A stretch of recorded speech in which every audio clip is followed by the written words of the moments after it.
നമസ്കാരം.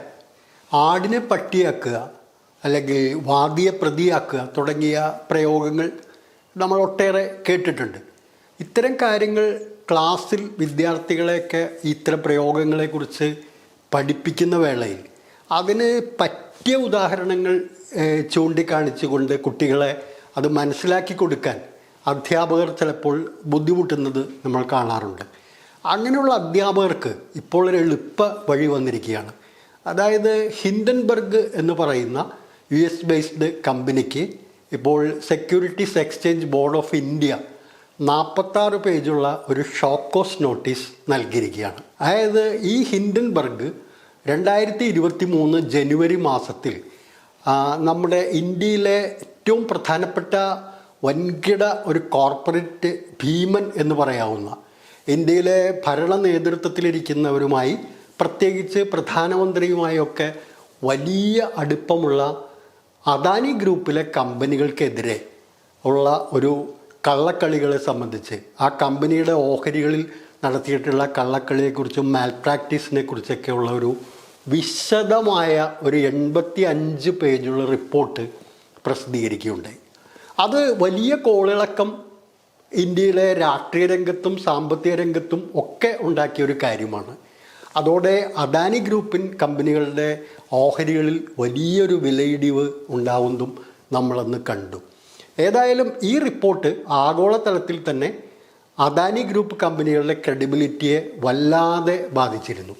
പക്ഷേ ഇതെല്ലാം മറികടക്കുന്നതിന് വേണ്ടി ഇതെല്ലാം തെറ്റായ കാര്യങ്ങളാണ്, ഇത്തരത്തിലൊന്നും ഉണ്ടായിട്ടില്ല, ഇതെല്ലാം കമ്പനിയുടെ ക്രെഡിബിലിറ്റി തകർക്കുന്നതിന് വേണ്ടി കമ്പനിയുടെ വലിയ ഉയർച്ചയിൽ അസൂയ പൂണ്ടിട്ട് അല്ലെങ്കിൽ ആ രീതിയിൽ കമ്പനിയെ തകർക്കുന്നതിന് വേണ്ടിയിട്ടുള്ള ശ്രമമാണ് എന്ന് ആളുകളുടെ മുമ്പിൽ വിശദീകരിക്കുന്നതിന് വേണ്ടിയാണ് അദാനി ഗ്രൂപ്പ് ശ്രമിച്ചത്. ഇക്കാര്യത്തെ സംബന്ധിച്ച് ഇന്ത്യയിലെ ഭരണ നേതൃത്വം പ്രത്യേകിച്ച് നരേന്ദ്രമോദി അടക്കമുള്ള ആളുകൾക്ക് എതിരെ പോലും ചില ആരോപണത്തിൻ്റെ മുനകൾ വന്നപ്പോൾ അവരാരും ഒന്നും പ്രതികരിക്കുന്നതിന് തയ്യാറായില്ല എന്നുള്ളതും പ്രത്യേകം ശ്രദ്ധേയമാണ്.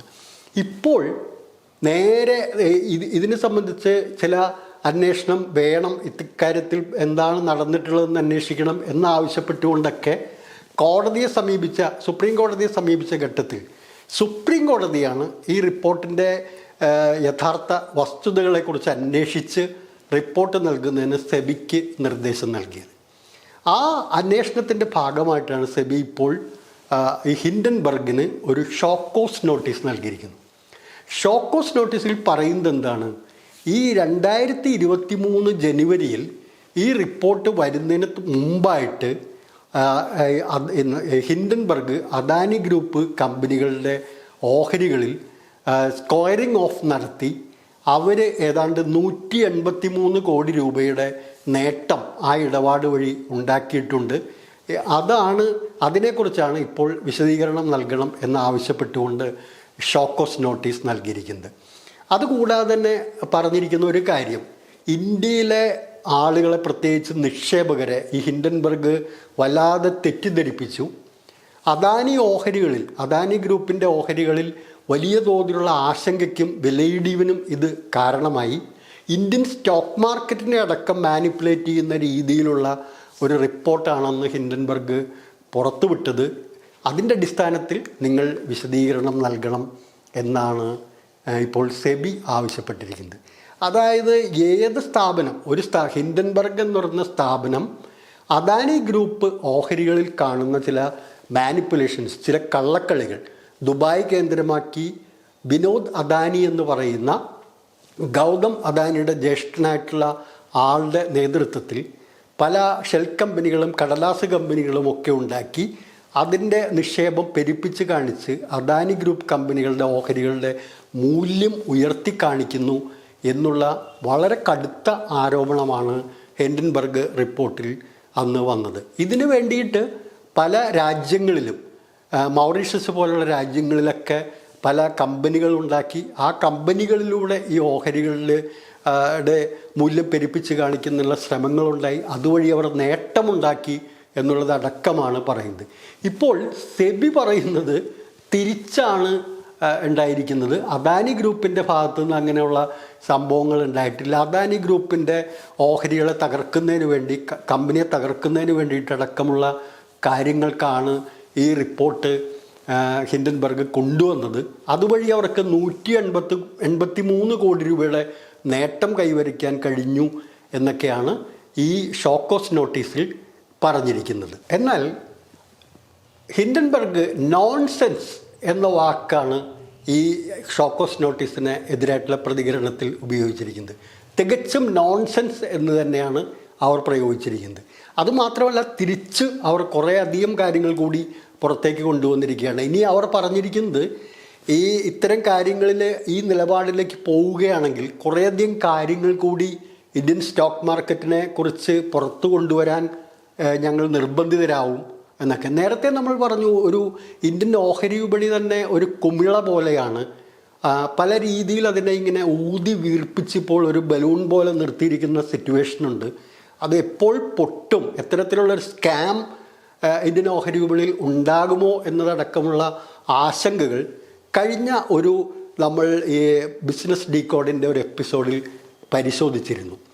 ആ രീതിയിൽ ഇപ്പോൾ ഹിൻഡൻബർഗ് പറയുന്നത് ഈ അദാനി ഗ്രൂപ്പ് കമ്പനികളുടെ ഓഹരികളിൽ ഇടപാട് നടത്തുന്നതിന് വേണ്ടി കെ ഇന്ത്യ ഓപ്പർച്യൂണിറ്റീസ് ഫണ്ട് എന്ന് പറയുന്നൊരു പ്രത്യേക സ്ഥാപനം കൊട്ടക് മഹീന്ദ്ര ബാങ്കിൻ്റെ സ്ഥാപകനായ ഉദയ് കൊട്ടാക്കിൻ്റെ നേതൃത്വത്തിൽ രൂപീകരിച്ചിരുന്നു എന്നും അതിലൂടെ ഇത്തരം ഇടപാടുകൾ പല മാനിപ്പുലേഷൻസ് അടക്കം നടന്നിട്ടുണ്ട് എന്നുള്ള കാര്യങ്ങളൊക്കെ ഇപ്പോൾ ഹിൻഡൻബർഗ് തിരിച്ച് പറയുകയാണ്. ഈ ഷോക്കോസ് നോട്ടീസിനുള്ള മറുപടി എന്നോണം, മറുപടി സെബിക്ക് കൊടുത്തതല്ല, അവരുടെ വിശദീകരണത്തിൽ അവർ പറയുകയാണ്. ഇങ്ങനെ ഇന്ത്യൻ സ്റ്റോക്ക് മാർക്കറ്റിൽ പ്രത്യേകിച്ച് അദാനി ഗ്രൂപ്പുമായി ബന്ധപ്പെട്ട കമ്പനികളുടെ ഓഹരി മൂല്യം പെരുപ്പിച്ച് കാണിക്കുന്നതിനും അതിൻ്റെ മൂല്യം ഉയർത്തി നിർത്തി നേട്ടം കൊയ്യുന്നതിനും അടക്കമുള്ള ഒരുപാട് ശ്രമങ്ങൾ നടക്കുന്നുണ്ട് എന്ന് ഹിൻഡൻബർഗ് ഇതിന് മറുപടിയായിട്ട് ഒരു വിശദീകരണക്കുറിപ്പിൽ പറയുകയാണ്. മാത്രവുമല്ല, പല ആരോപണങ്ങളും തിരിച്ചവർ ഉന്നയിക്കുകയാണ്. കാരണം ഈ ഉദയ് കൊട്ടാക്കിനെ കുറിച്ചോ അതുപോലെ തന്നെ കോട്ടക് ബാങ്കിനെ കുറിച്ചോ ഒന്നും ഇതിനെക്കുറിച്ച് ഒന്നും ഈ സെബി ഒരക്ഷരം ഉരിയാടിയിട്ടില്ല.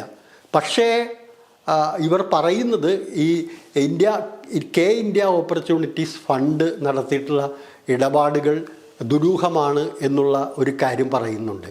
ഏതായാലും ഇന്ത്യയിലെ തന്നെ ഈ അദാനി ഗ്രൂപ്പിനെയും അതുപോലെ മറ്റേതോ ഒരു വലിയ ബിസിനസ് ഗ്രൂപ്പിനെയും ഒക്കെ സംരക്ഷിക്കുന്നതിന് വേണ്ടിയിട്ടുള്ള ഒരു തീവ്രമായ ശ്രമം സെബി ഇപ്പോൾ നടത്തിക്കൊണ്ടിരിക്കുന്നു എന്നാണ്. സെബി ഒരിക്കലും ഇന്ത്യയിലെ നിക്ഷേപകരുടെ താല്പര്യങ്ങൾ സംരക്ഷിക്കുന്നതിൽ ശ്രദ്ധാലുക്കളല്ല, മറിച്ച് ചില വൻകിട കോർപ്പറേറ്റ് താല്പര്യങ്ങൾ സംരക്ഷിക്കുന്നതിന് വേണ്ടിയാണ് സെബി ഇടപെടുന്നത്. സെബിയുടെ അന്വേഷണവും പ്രവർത്തനവും ആ രീതിയിലാണ് എന്നുവരെ ഹിൻഡൻബർഗ് സൂചിപ്പിച്ചിട്ടുണ്ട്. ഇത് തീർച്ചയായിട്ടും ഇന്ത്യൻ സ്റ്റോക്ക് മാർക്കറ്റിൻ്റെ ചില അപകടകരമായ പ്രവണതകളെക്കുറിച്ചുള്ള കാര്യങ്ങളാണ്.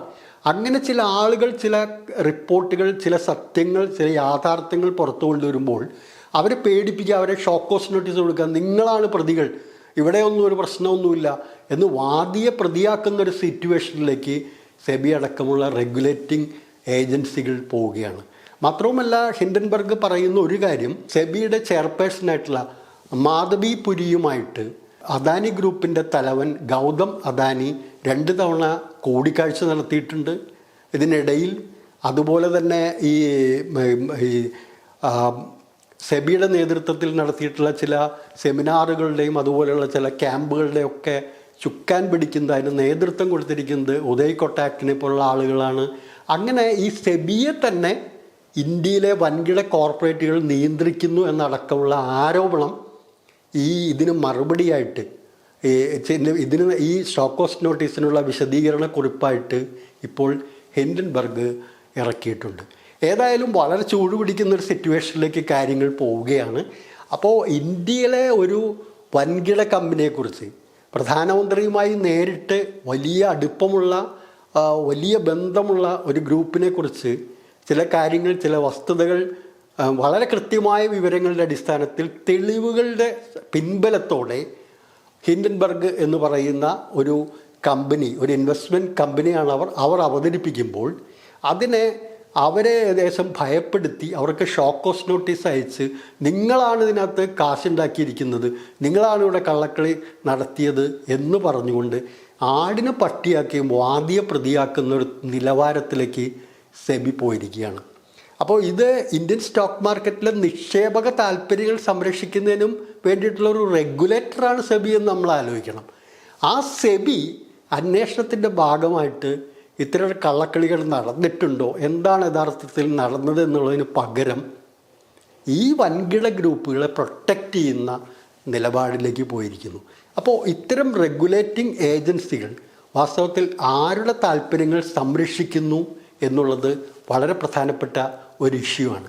അതുകൊണ്ട് ഈ ആളിനെ പട്ടിയാക്കൽ കൊണ്ടോ ഇതുപോലെ വാദ്യ പ്രതിയാക്കുന്നത് കൊണ്ടോ ഇന്ത്യൻ സ്റ്റോക്ക് മാർക്കറ്റിൻ്റെ നിലവിലുള്ള ഇത്തരത്തിലുള്ള കള്ളക്കളികളെക്കുറിച്ചോ അല്ലെങ്കിൽ വൻകിട ഗ്രൂപ്പുകൾ, അദാനി ഗ്രൂപ്പുകളെ പോലുള്ള ഗ്രൂപ്പുകളുടെ കള്ളക്കളികളെ എത്ര നാൾ സെബിയെ പോലുള്ള സ്ഥാപനം കൊണ്ട് മറച്ചു പിടിക്കാൻ കഴിയും എന്നാണ് നമ്മളെല്ലാം ആലോചിക്കേണ്ടത്. എല്ലാവർക്കും നന്ദി, നമസ്കാരം.